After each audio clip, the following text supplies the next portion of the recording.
Les ateliers Agora, c'est un espace artistique et culturel. Évidemment, notre vocation, c'est d'accueillir les artistes plasticiens, sculpteurs, peintres, photographes. Mais également, nous sommes un espace culturel puisque nous organisons des conférences, café philo, des dédicaces d'ouvrages, des concerts, des mini-spectacles autour du théâtre par exemple. Donc en général, il y a en principe 2 événements par mois aux ateliers Agora. Donc évidemment un vernissage, mais toujours un événement culturel qui tourne autour des thèmes que je vous ai évoqués à l'instant.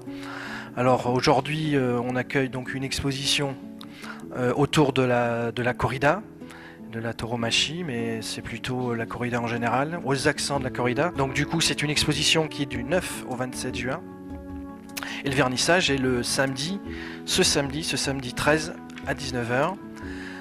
Donc nous accueillons 15 artistes, peintres, photographes, sculpteurs, autour de ce thème qui est un thème évidemment très proche de notre territoire. Alors évidemment c'est un thème qui ne laisse pas anodin, mais on se rend compte que beaucoup d'artistes travaillent sur ce sujet. Alors évidemment qu'est-ce qui les intéresse autour de ça? C'est évidemment un travail sur les couleurs et la lumière évidemment. On voit souvent un travail sur ce type de choses. Alors évidemment la passion, donc ces tons rouges, ces tons orange, c'est évidemment des thèmes et des tons qui correspondent évidemment à cette longue histoire qu'est la corrida. On travaille sur le mouvement évidemment, et puis cette rencontre entre l'homme et l'animal. Donc c'est un sujet qui est souvent travaillé par les artistes, chacun à son niveau. Certains y montreront la rencontre entre l'homme et l'animal, d'autres seront sur le mouvement, d'autres seront sur ou l'animal ou sur l'homme.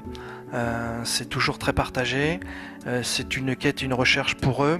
C'est pas tout à fait anodin évidemment, bien sûr. Pourquoi venir voir une exposition aux accents de la corrida aux ateliers Agora? Alors, je crois que c'est avant tout peut-être pour sortir peut-être un petit peu des polémiques ou de ce qu'on peut entendre aujourd'hui, les pour et les contre la corrida. Aujourd'hui, c'est un espace où en fait ce sont les artistes qui s'expriment, et je crois aujourd'hui que s'il y a un espace de liberté qui existe encore peut-être dans notre monde, c'est bien cet espace de liberté qui est représenté par les artistes. Je crois qu'ils ont le droit de s'exprimer sur tout et n'importe quoi. Je crois que les artistes aujourd'hui sont dans cette démarche, c'est-à-dire qu'ils parlent bien souvent et toujours d'eux-mêmes, de ce qu'ils peuvent ressentir. Alors ça peut être pour ou contre la corrida, d'ailleurs certains ici s'expriment plutôt contre, ou plutôt s'expriment autour de ce que ça représente pour eux.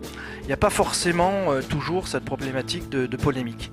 Donc aujourd'hui, peut-être que l'intérêt c'est peut-être de découvrir différemment ce qu'est la corrida, d'en parler sans haine ni passion, et finalement de passer un bon moment et de retrouver, je crois, ce qui est avant tout pour moi important, c'est la liberté d'expression, la liberté de créer, et puis je dirais la liberté d'aimer ou de ne pas aimer la corrida.